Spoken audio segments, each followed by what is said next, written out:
नमस्कार मंडळी, राम राम. Welcome back to my new vlog. तर आजच्या व्लॉगमध्ये मी तुमच्याशी शेअर करणार आहे माझं मॉर्निंग रुटीन. तर इथे मी 6ला उठून माझ्या आंघोळ वगैरे करून घेतलेली आहे आणि आता 6:45 वाजलेले आहेत. तर इथे उठल्याबरोबर मला आधी किचन ओटा जो आहे तो साफ करून घ्यावा लागतो, कारण रात्रभर माझी मांजरं जी आहेत तिथे झोपलेली असतात किंवा तिथून फिरत वगैरे असतात. त्यामुळे उठल्याबरोबर ते साफ करून घ्यावं लागतं आणि किचन ओट्यावरतीच मी भाजी वगैरे चिरते, भाकरी वगैरे थापते किंवा चपाती वगैरे करते. त्यामुळे तो आधी मी क्लीन करून घेते. तर त्यानंतर इथे मी हळदीचं पाणी गरम करून घेतलेलं आहे. उठल्याबरोबर आमच्या इकडे चहा नाश्ता वगैरे नाही बनत. डायरेक्ट मी हळदीचं पाणी घेतलेलं आहे, कारण हळदीच्या पाण्यामुळे काय होतं, गरम पाण्यामुळे मध्ये हळद टाकायची. ते पिल्यामुळे आपलं जे टमी पॉकेट आहे, म्हणजे जो वात आहे तो वितळण्यास म्हणजे खूप जास्त मदत होते. जी आपली पोटावरची चरबी आहे ती वितळण्यास जास्त मदत होते. त्यामुळे आम्ही उठल्याबरोबर गरम पाण्यामध्ये हळद टाकून पितो. आणि इथे आता मी निलेशचा डब्बा बनवत आहे, तर त्यासाठी ढबू मिरची चिरून घेत आहे.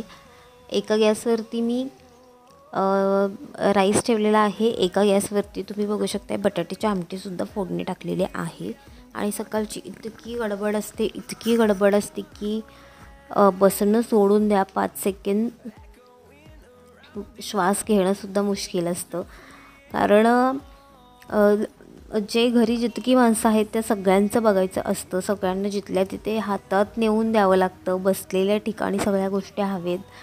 फक्त आदेश सोडतात तोंडाने की हां, आम्हाला हे आणा, आम्हाला हे ते द्या, असं तसं. वेळ झाला द्यायला तरीही ओरडतात. सकाळची इतकी गडबड असते ना की म्हणजे लिटरली आपल्याला सगळ्यांना जिथल्या तिथे ताऱ्याला लावून त्याशिवाय आपल्याला बसायला मिळत नाही. इतकी घाई गडबड असते. माझ्या घरी जास्ती कोणी नाही आहे, मी आणि माझे मिस्टरच राहतो. सासूबाई आहेत पण ते स्वतंत्र खातात.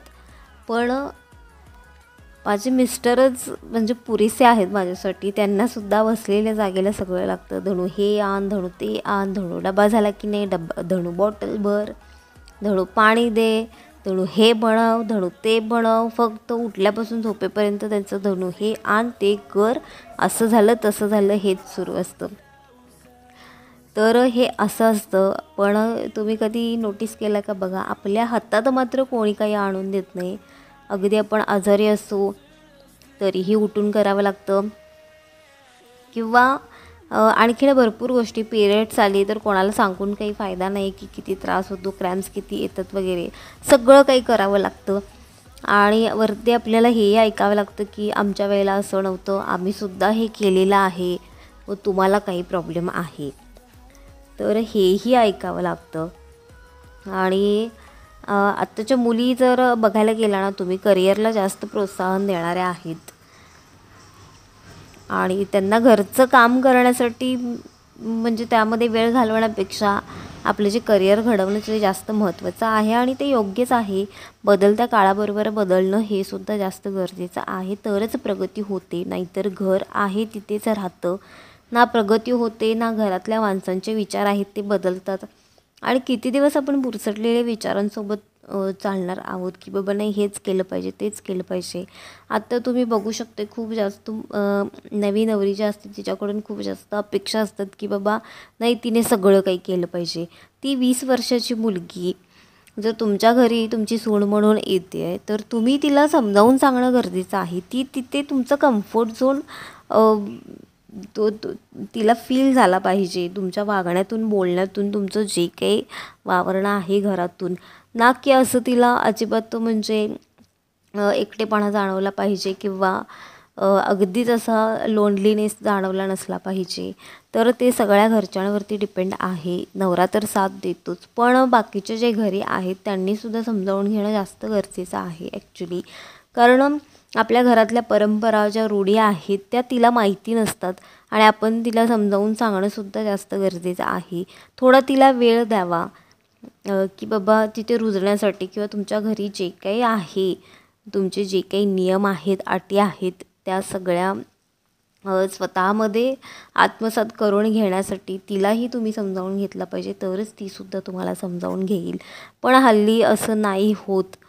खूप जास्त अपेक्षा ठेवल्या जातात, त्या अपेक्षा पूर्ण होत नाहीत. म्हणून काही गरजा आहेत ती म्हणजे एकत्र नाही राहत आणि सगळा दोष जो आहे ना तो त्या मुलीला दिला जातो. तर ही म्हणजे आजची रियालिटी आहे, कडू सत्य आहे खरं तर हे. तर असं होतं आजच्या व्लॉगमध्ये आणि सगळं आवरून आम्ही दोघेजण जेवायला बसलो होतो. खूप कमी वेळ मिळतो आम्हाला एकत्र जेवायला बसण्याचा, त्यामुळे आज आवरलं होतं तर ठीक आहे, चला म्हटलं जेवून घेऊया, व्लॉगही बनतो आहे, व्लॉगही बनवूयात. तर असं होतं आजच्या व्लॉगमध्ये. आय होप की तुम्हाला थोडं जरी यातून काहीतरी मिळालं असेल किंवा माझ्या विचारांशी किंवा माझ्या मताशी जर तुम्ही सहमत असाल तर कमेंटमध्ये नक्की सांगा की हो धनू, तू बोललीस ते बरोबर आहे. शेवटी समजावून घेतल्यानेच नाती टिकतात, हे लक्षात ठेवा. नात्यामध्ये किती प्रेम आहे, किती कटुपणा आहे हे नंतरची गोष्ट आहे, पण समजूतदारपणा असेल ना तर कोणतंही नातं असू दे ते शेवटपर्यंत टिकतंच. तर आजचा व्लॉग हा असा होता. आवडला तर लाईक शेअर सबस्क्राईब नक्की करा आणि आजचं डेली रुटीन जे आहे माझं मॉर्निंगचं ते कसं वाटलं तेही सांगा, माझे विचार कसे वाटले तेही सांगा कमेंटमध्ये. तर भेटूया आपण नेक्स्ट व्लॉगमध्ये. तोपर्यंत टाटा बाय बाय आणि टेक केअर.